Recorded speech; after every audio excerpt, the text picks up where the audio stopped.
Ngayon guys, papakita ko sa inyo yung mga in-order ko dito sa Pi Chain Mall guys. Dito sa Pi Network. Ito makikita nyo dito guys yung itong original Motowolf B3 motorcycle na CP holder.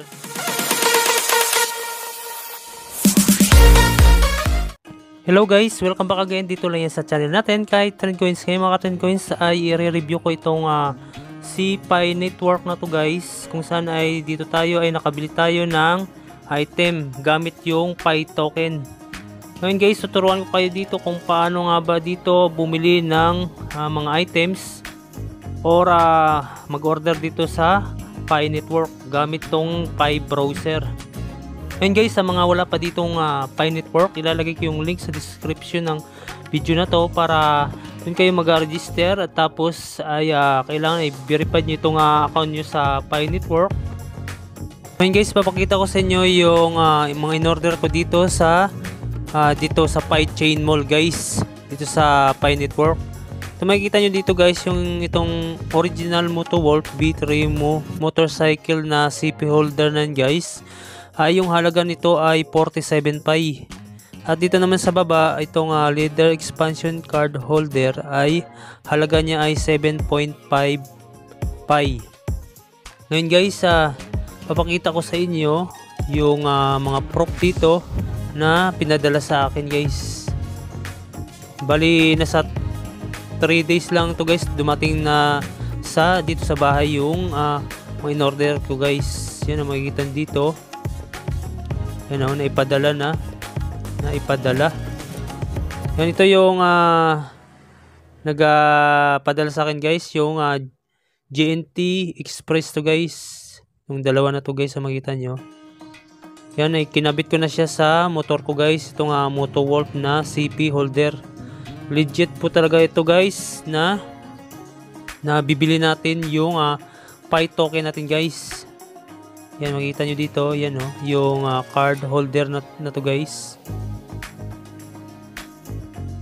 Ngayon guys, pupunta na tayo dito sa Pi browser guys, kung paano nga ba Ngayon guys, bago tayo pumunta dun sa Pi browser, huwag nyo munang kalimutan na i-subscribe ako guys sa YouTube channel ko. Click nyo lang yung subscribe, tsaka click nyo lang yung notification bell para ma-update kayo sa mga bago kong video na mga pagkakitaan sa internet. Mga free lang po yan na pagkakitaan, yung mga cryptocurrency at mga kung ano pa nga pagkakitaan sa internet. Mga free lang po yan guys. Ngayon pupunta na tayo dito guys sa Pi browser.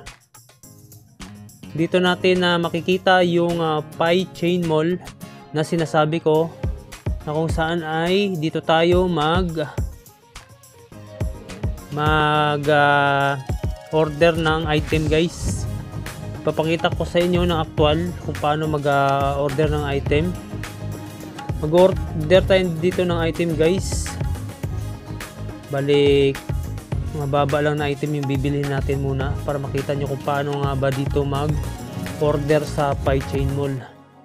Ngayon guys, bago ang lahat, yung mga pwedeng maka-order dito guys ay kailangan ay yung main net balance nyo ay meron ng laman. Kasi nga kung wala pa kayong laman sa main net balance nyo, ay hindi rin kayo makapag-order dito ng mga item guys. Ngayon punta tayo dito sa search, dito sa taas, search bar. Delete lang muna natin yan. Tapos lagay lang natin dito, type natin Pi Chain Mall. Ito yung Pi Chain Mall na global to guys. Bali iba-ibang bansa dito guys, lahat yung mga item nila na binibenta. Ayan, ito na yung Pi Chain Mall. Click lang natin yan. Ngayon yan, ito yung lalabas. Yan guys, yung lalabas. May makikita kayo dyan na yan o. Ito yung Pi Chain Mall. Meron silang NFT dito at saka itong PCM games. Ito yung pipindutin natin, yung Pi Chain na to na may parang bag. Click lang natin yan.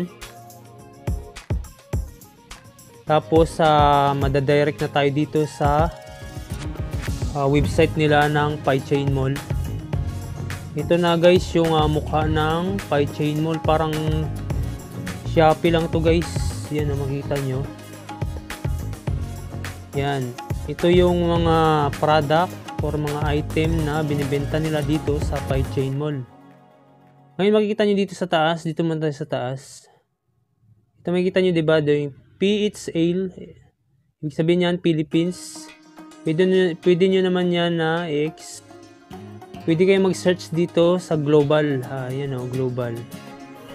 Pag naka-global yung ano nyo, yung dito sa search na yan, yung pinaka click nyo lang yung button yan sa gilid para palitan ng Philippines. Yan, hanapin nyo lang yung Philippines. Kasi dito tayo sa Pilipinas, kailangan natin yan hanapin kasi nga doon tayo mag-order. Maraming bansa yan guys, so lahat yan meron yan silang binibenta. So, sa Philippines, PHL, click natin yan at yan na, ito na guys siya, yan, naka PHL na siya. Ngayon ay browse lang natin dito, scroll up lang natin, yan o, makita yung mga items dyan, yan, may mga charger dyan, mayroong mga pabango, may mga ano dito guys, mga cellphone. Ito yung Samsung na Galaxy A04 na to guys. Yung halaga niya sa Pi ay 750 Pi. Ayan, makikita nyo dito. May mga bigas. May mga groceries. May mga sapatos.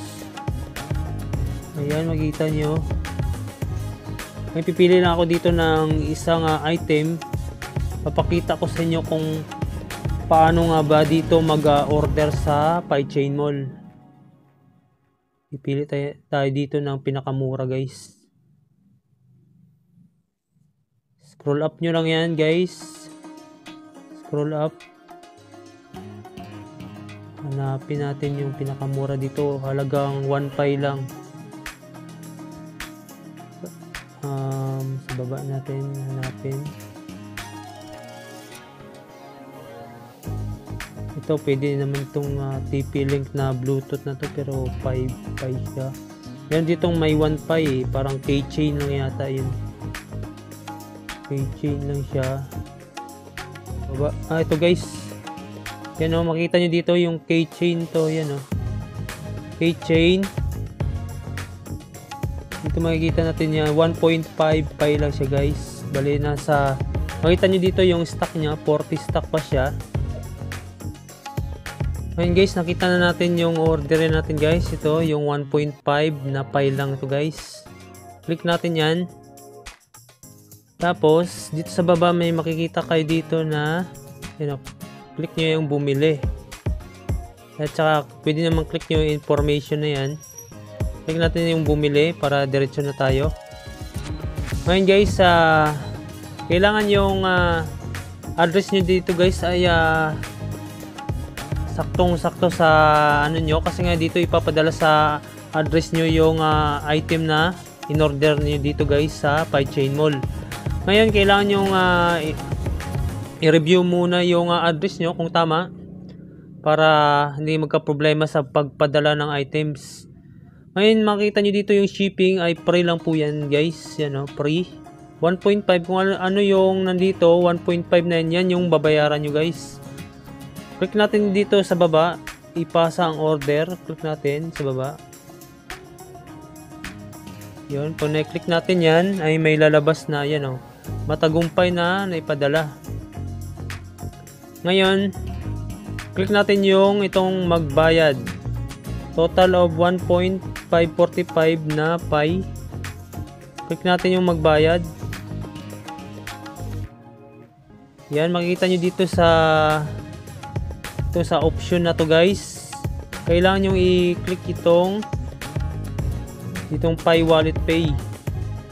Ito nyo i-click. Yan, kung na-click nyo, mag-check lang siya. Tapos click nyo yung magbayad. Ngayon, maglo-loading na siya guys. Preparing for payment data. Ngayon guys, dito na tayo sa wallet natin guys, mapupunta.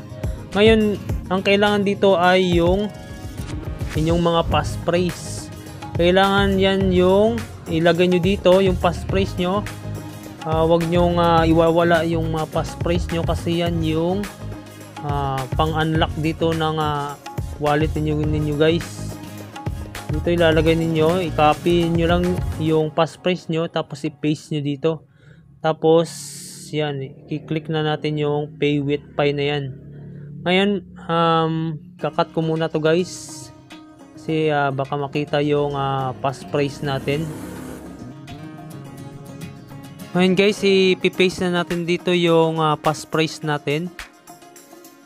Ngayon meron pala siyang transaction fee guys, 0.01 lang naman. Dito na yan sa mismong itong Pi browser. Hindi siya dun sa pinagbilhan natin. Pare lang naman siya dun. Pero dito sa Pi browser meron siyang 0.01 na transaction fee. Ngayon ipipaste ko na dito yung passphrase ko. Ngayon pag na-paste nyo na ay click nyo na sa baba, pay. Ito yung total nya guys. Click nyo itong send.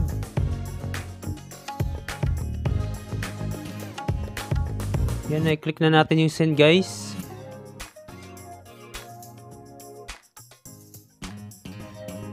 Meron naman tong email address siya guys. Mag-i-email yan sa inyo. Pwede naman yan na i-chat sa email. Ito guys, makita nyo guys, yan, payment succeed 1.545 Pi yung binayaran natin, yung chain mall for Pi. Saka ito yung recipient address. Ito yung sinindan natin ng Pi natin na 1.545 Pi bilang bayad sa itong items na binili na natin. Ngayon balik na tayo dito sa dashboard natin sa Pi browser. Balik na tayo guys. Ngayon guys, dito na ulit tayo sa dashboard. Yung in-order nyo na yun guys ay makikita nyo dito sa account. Click nyo account. Tapos makikita nyo yan dito guys, dito sa nakabinbin. Yan. Ito yung nakabinbin natin. Bali pag dito sa Manila ay 2 to 3 days lang yung pagpadala niyan guys. Tapos pag Visayas ay abot na siya ng mga 5 days. O sa Mindanao mga 1 week na yun guys. Ganun yung pagpadala nila dito guys sa Pi Chain Mall ng mga items.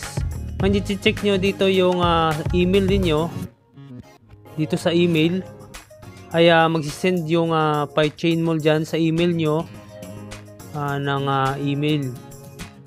So guys, yung PC info na to guys,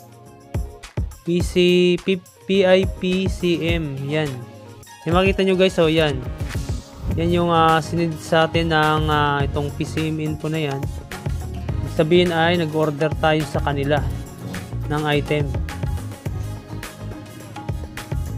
Ngayon guys, pwede nyo namang i-email yung pinagbilhan nyo ng item nyo guys. Mayroon naman sila dito sa information nila. Ito yung email address nila. Kung ano yung pinag-orderan nyo ay click nyo lang yung information yan. Katulad nito guys, yan. Diba dito siya nakabinbin. Click nyo lang yan. Tapos makikita nyo yung email address nyo na dito sa baba. Mag-email kayo dyan kung ilang araw ba darating yung order nyo. Kasi nakadepende yan sa lugar guys. Kung Visayas kayo, ganun yan, mga nasa 5 days to 1 week. Mahigit yan, depende yan sa courier na magdadala ng item ninyo. Kundi sa Mindanao, mga ganun yan, mga 1 week pataas na yan. Pag hindi pa dumarating yan, ay pwede nyo siyang email yan, yung email nila. Nakadepende yan sa mga seller nyo guys na email nila. Ito sample lang naman yan guys.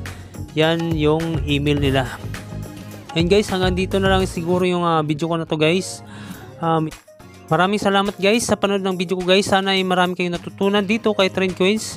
Huwag nyo lang kalimutan mag-subscribe dito kay Trend Coins. I-click nyo lang yung subscribe. Tsaka click nyo lang yung notification bell, saka i-like nyo lang itong video na to guys, at mag-comment lang kayo dito guys sa video ko kung ano yung hindi nyo maintindihan, saka sasagutin ko yung mga comment niyo guys.